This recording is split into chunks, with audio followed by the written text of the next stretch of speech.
Hey, I wanted to show you a flip through of my illustrating Bible, and it is the Big Daddy Bible. It is 3¼ inch margins, so lots of room for journaling, just my style. If you know me, you know I usually work out of a sketchbook, so this is crimping my style, but it's the best I can do in a Bible.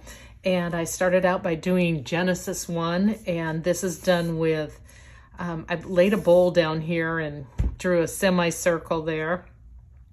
Laid down some masking fluid to save these little white dots, if you can see them. And use a Uniball Deluxe micro pen to do the lettering and paint it in with a little watercolor. And I've got, this is some work I did in watercolor, and I think these are micron pens. I use the Pigma micron pens when I want something that's a little finer. They're 0.2 millimeters up as opposed to the Uniball pen that it's 0.5 millimeters, so I get a finer tip here.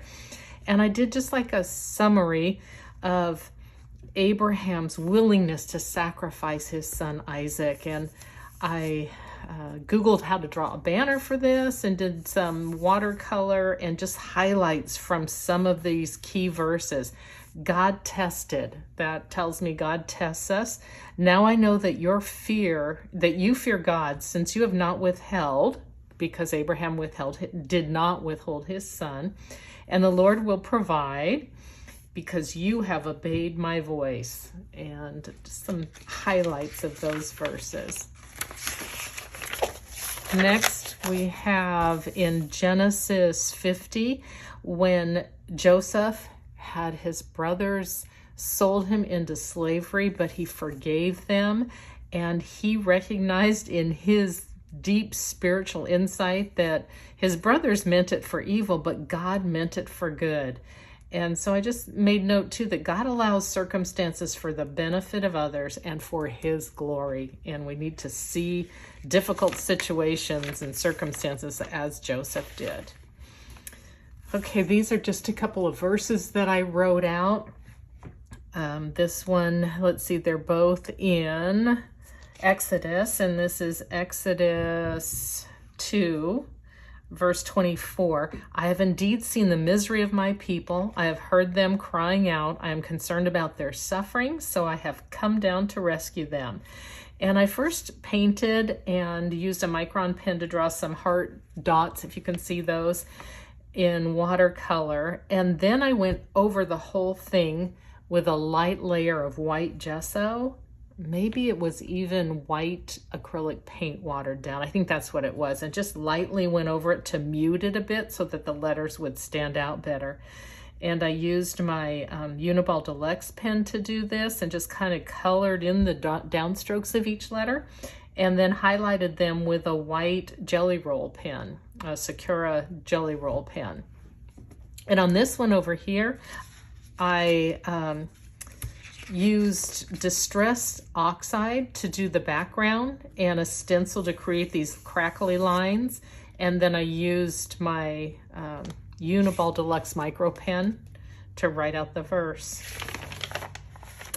And then moving on to Exodus 6, I wrote out this verse. I did the background first in distress oxide and watercolor and just give it a real rusty look. I am the Lord. I will bring you out and rescue you. I will redeem you. I will take you as my people, and I will be your God. What a beautiful verse. Here I did the 10 Commandments in watercolor and then a blue micron pen. I always highlight the verse that I wrote out here too, just to show where in the Bible that, since there's so many verses on each page, kind of show you where that verse lies in the Bible. And let's see, is there anything else in here? I don't think so. This is in 1 Samuel, a couple different stories. This is David runs into Saul. He's running from Saul, and he and his men are in a cave, and Saul walks into the cave and doesn't know that they're in there, and he sneaks up and cuts a piece of his robe Saul the king's robe. And his skills as a, his honor in evading the king that's trying to kill him, and had so many chances to kill the king himself, but he did the right thing. He saw that God had appointed Saul king, and he didn't want to kill God's appointed.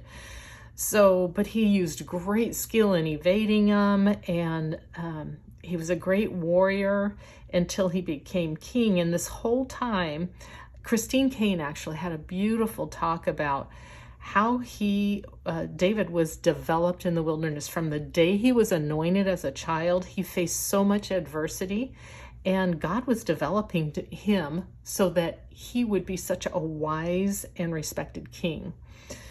And then this next story here is about Nabal and Abigail. I'm not sure how to pronounce his name, but Nabal was so self-focused. He was known as a fool, called a fool, wouldn't listen to anyone, drunkenness and partying. And his wife Abigail saved the day because she was wise, she timed it well, and she took care of a disaster that was looming because of his actions and interceded with David on his behalf. So I just kind of highlighted those words of those verses, and let's see. Here I just wrote out the verse from 1 Kings 8. This was so special to me. I was reading through the Bible and I was in 1 Kings when I came upon this verse, and it was right before my sister and I were going to Israel for our one and only trip there and tour and to see the Holy Land. And I came across this, and it just brought me to tears and chokes me up just about every time I read it. But it was when Solomon dedicated the temple there, and the prayer that he said, and I came to this verse of these verses. Even for the foreigner who is not of your people Israel, but has come from a distant land because of your name, for they will hear of your great name, strong hand, and outstretched arm, and will come and pray towards this temple. May you hear in heaven, your dwelling place, and do according to all the foreigner asks. Then all the peoples of earth will know your name, to fear you as your people Israel do, and to know that this temple I have built bears your name. What a gift that was to me just before going to Israel and praying at the Western Wall right near where this temple was built. And I loved running into that. So this is from 2 Kings, where Elijah the prophet and his servant were surrounded by an army that looked hopeless. Elisha was calm as can be, but his servant was freaking out, and he prayed that God would open the eyes of his servant so he could see the true situation. And there, all around them, horses and chariots of fire, God's army protecting them. So that's a beautiful story I wanted to illustrate and remember. In 2 Chronicles, this beautiful verse, it's in chapter 7, says, if my people who bear my name humble themselves, pray, and seek my face, and turn from their evil ways, then I will hear from heaven, forgive their sin, and heal their land. This is something that I pray now, and I hope you'll join me in praying for our country and all the divisiveness and controversy and issues and lack of morals. So beautiful verse. I did it in micron pen and colored pencils, kind of coloring in some of the letters. This is from the book of Nehemiah, chapter 8. And I used washi tape here, some magazine cutouts, and then wrote out in a micron pen the verse that I wanted to memorialize. This is a stamp stamped in distressed oxide and a little sticker that says joy.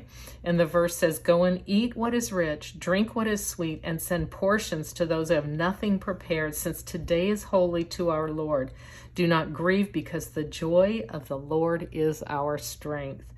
And I used a magazine cutout. I added the bicycle because I love bike riding on a nice sunny day. And this is a prayer that the priest and the Levites said after, an instruction that they gave after they gathered the whole community, the whole city, and read the law of Moses to them. And that just turned into a celebration because they were all turning from sin and turning to God, which is always a celebration. This is from Psalm 16. And it says, you reveal the path of life to me. In your presence is abundant joy. At your right hand are eternal pleasures.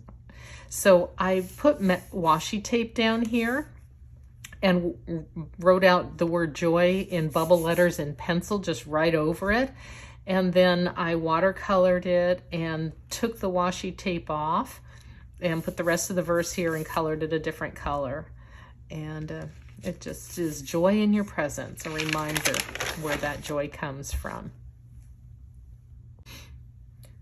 And this is a verse from Psalm 19, and I used the masking fluid here, got an old toothbrush and just splattered it all over the page, let that dry thoroughly, and then I watercolored starting with a lighter yellow and worked my way up to the darker sky, and painted in this black shadowy background.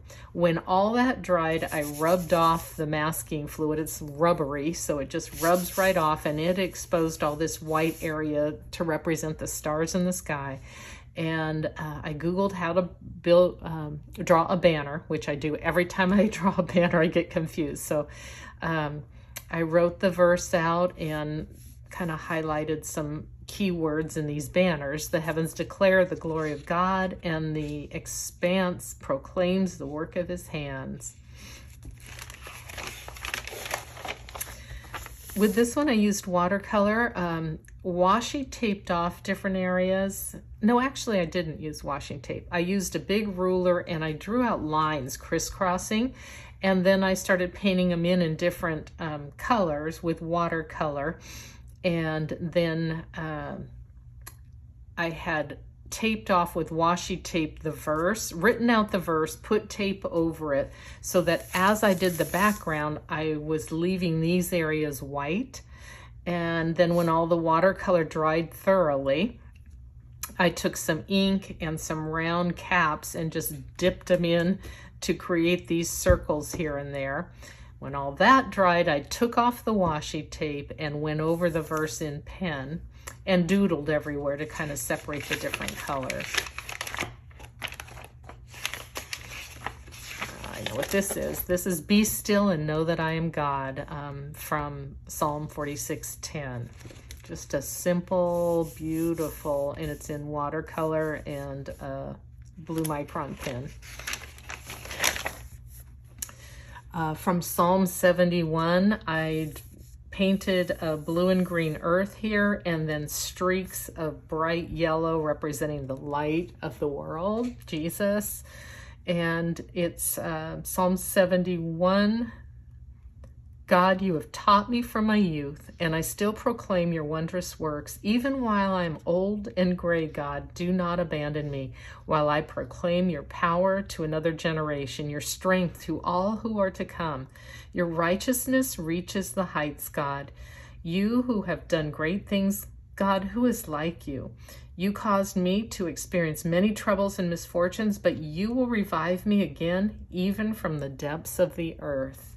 And you can tell I just pick and choose special verses because look at all this scripture, and I have to choose one little verse to journal or illustrate in some way. So these are all such special words to me. I know this is a lot of journaling to take in one sitting. So take a break, come back. I've broken this into 3 sessions. So come back and grab part 2 and part 3 and see the rest of my journaling in my illustrated Bible.